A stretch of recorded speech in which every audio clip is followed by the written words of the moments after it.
মানুষ চিনতে হলে মানুষের সাথে মিশতে হয়। দূর থেকে তো চাঁদকেও মসৃণ আর সুন্দর মনে হয়। সব ধোঁকায় জীবন ধ্বংস হয় না, কিছু কিছু ধোঁকায় জীবন আরও সুন্দর হয়। বাথের অভাবে মানুষ মরে না, মানুষ মরে অমানুষের অত্যাচারে। নীরবতা মানে কোনো অহংকার নয়, নীরবতা মানে হলো ধৈর্য। স্রোতের তালে গা ভাসাতে যোগ্যতা লাগে না, স্রোতের বিপরীতে চলতে যোগ্যতা লাগে। জীবনটা এক নাট্যমঞ্চ, এই মঞ্চে বহু রূপের অভিনয় করতে হয়। জীবন একটি চলমান অধ্যায়, জীবন প্রতিদিন মানুষকে নতুন কিছু শেখায়। আমরা সবাই প্রথমে শূন্য থেকে শুরু করি, কিন্তু একটা সঠিক সিদ্ধান্তই একজনকে শূন্য থেকে নায়কে পরিণত করতে পারে। নিজের চাইতে কম যোগ্যতা বা বেশি যোগ্যতা কোনো ফ্যাক্ট না, প্রতিটা মানুষই তার নিজস্ব অবস্থান থেকে কিছু না কিছুতেই যোগ্যই।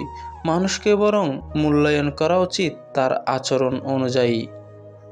যে ব্যক্তি তোমার সামনে অন্যের নিন্দা করে, সে নিশ্চিতভাবে অন্যের সামনে তোমার নিন্দা করবে। অহংকার যত কম, জীবন তত সুন্দর। মানুষ মূলত যত্নে বাঁচে, অযত্নে তো একটা গাছও মরে যায়। যেখানে সবাই নিজেকে জ্ঞানী মনে করে, সেখানে শান্ত থাকাই বুদ্ধিমানের কাজ।